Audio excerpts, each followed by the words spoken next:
সবাইকে স্বাগতম আমাদের আজকের ভিডিওতে। আজকে আমরা আলোচনা করব মূল্যস্ফীতি বা ইনফ্লেশন নিয়ে।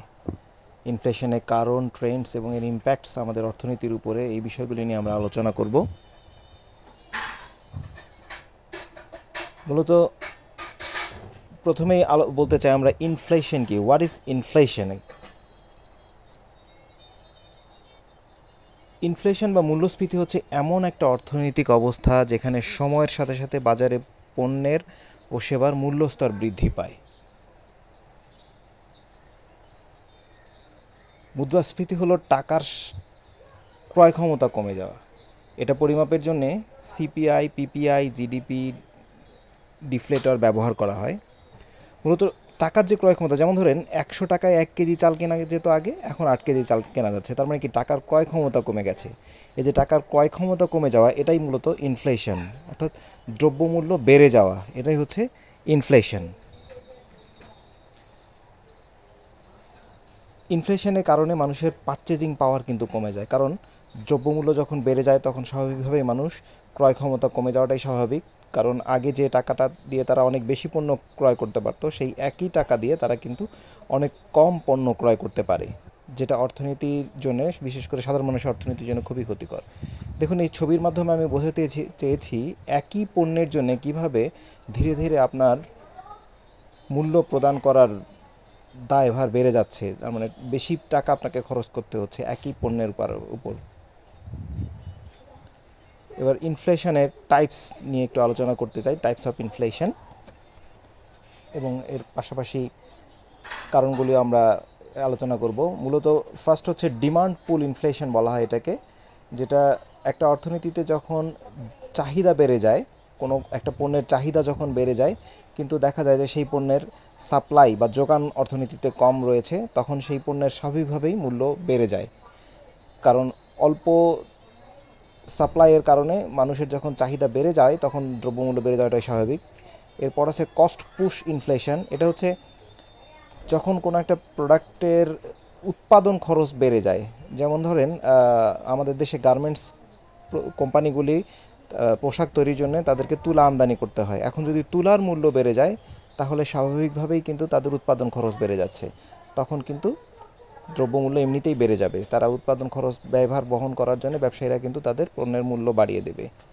এরপরে ওয়েস্ট প্রাইস স্পাইরাল। এটা মূলত হচ্ছে যেমন বাজারে যদি দ্রব্যমূল্য বেড়ে যায় তখন শ্রমিকরা তাদের মজুরি বাড়ানোর জন্য আন্দোলন করবে।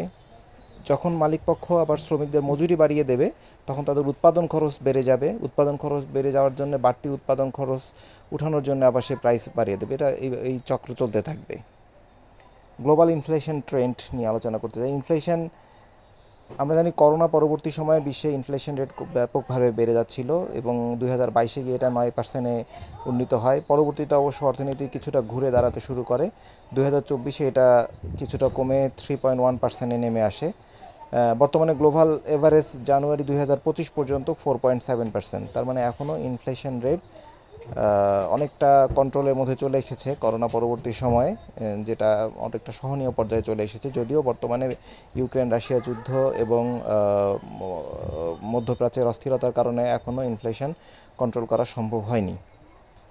এবার রিজনাল ভ্যারিয়েশন নিয়ে একটু কথা বলতে চাই। ইউরোপ এবং সেন্ট্রাল এশিয়াতে এই ইনফ্লেশন রেট ব্যাপকভাবে ভলাটাইল, মানে কন্টিনিউয়াস এটা পরিবর্তন হয়, কারণ এই অঞ্চলের অর্থনীতি এবং পলিটিক্যাল স্ট্যাবিলিটি খুব কম, যে কারণে এখানকার ইনফ্লেশন রেটও স্ট্যাবল নয়, এটা কন্টিনিউ চেঞ্জ হতে থাকে। পাশাপাশি সাব সাহারান আফ্রিকায় কিন্তু অনেকটা এটা সহনীয় পর্যায়ে। ইউএসএতে বর্তমানে সিপিআই রেট হচ্ছে 2.7%, যেটা বিলো এক্সপেকটেশনের চেয়েও তাদের যে কম ছিল, যে কারণে ফেডারেল রিজার্ভ কিন্তু তাদের ট্যাক্স কাটিংয়ের সিদ্ধান্ত নিতে পারে বলে বিশেষজ্ঞরা মনে করছেন, কারণ এটা অর্থনীতির জন্য অবশ্যই তাদের জন্য ইতিবাচক বিষয় হয়ে দাঁড়িয়েছে। খুব দ্রুত হয়তোবা মার্কিন সরকার এই ব্যাপারে পদক্ষেপ নেবেন এবং তারা ট্যাক্স কাটের ব্যাপারে লক্ষ্যপাত করবেন।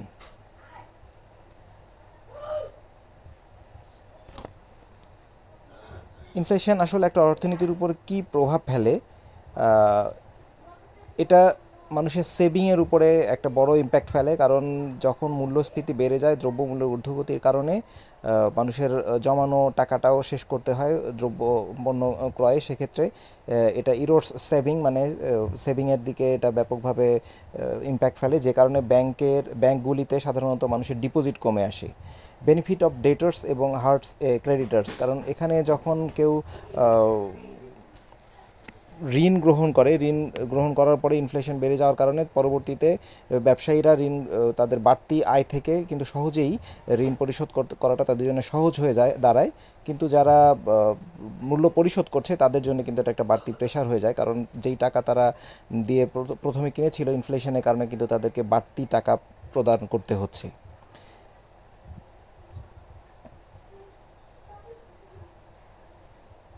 এরপরে এমপ্লয়ীদের ওয়েজের উপরেও একটা ব্যাপক প্রভাব ফেলে, কারণ যখন ইনফ্লেশন বেড়ে যায় তখন বাজারে ক্রয় ক্ষমতা লোকজনের কমে আসে, শ্রমিকরা তখন আন্দোলন করে তাদের বাড়তি ওয়েজ ও ইনক্রিমেন্টের জন্যে। সেক্ষেত্রে প্রোডাকশন কষ্ট বেড়ে যায়, এবং এই বাড়তি ইনফ্লেশনের কারণে কিন্তু ইন্টারেস্ট রেটও বেড়ে যায়। ব্যাংকগুলির ডিপোজিট কমে আসার কারণে ব্যাংক তাদের অপারেশন কস্ট মেটানোর জন্য অনেক সময় ইন্টারেস্ট রেট বাড়িয়ে দেয়।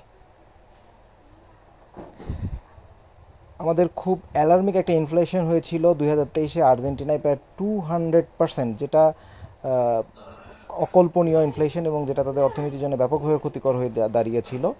তবে কিছু কিছু দেশে কিন্তু ইনফ্লেশন এখনও স্টেবল হয়ে রয়েছে, এবং কিছু কিছু দেশে এটা ভলাটাইল অবস্থায় রয়েছে। চলুন তাহলে আমরা শেষ পর্যন্ত একটা সামারাইজ করি। আর ইনফ্লেশন কী কারণে হচ্ছে? ইনফ্লেশন মূলত হচ্ছে অতিরিক্ত চাহিদার কারণে হতে পারে, অথবা কস্ট ইনক্রিজের কারণে হতে পারে, মানুষের এক্সপেকটেশন বেড়ে যাওয়ার কারণে হতে পারে। তবে বর্তমানে গ্লোবাল স্পাইকের উপরে কিন্তু যথেষ্ট মনোযোগ রয়েছে ইনফ্লেশনকে কন্ট্রোল করার জন্য। বিশ্বের বিভিন্ন দেশ ইনফ্লেশনের দিকে খুব মনোযোগী হচ্ছে, বিশ্বের অর্থনীতিগুলোকে তারা স্টেবল করার জন্য। যদিও গ্লোবাল পলিটিক্যাল সিচুয়েশন এখন ইনফ্লেশনের পক্ষে অনুকূল নয়, তারপরও তারা চেষ্টা করছে। এই হচ্ছে আমাদের আজকের ভিডিও। আমাদের ভিডিওটি যদি ভালো লাগে তাহলে লাইক, কমেন্ট, শেয়ার করবেন, এবং অবশ্যই পরবর্তী ভিডিও পেতে আমাদের চ্যানেলে সাবস্ক্রাইব করবেন। সবাইকে ধন্যবাদ।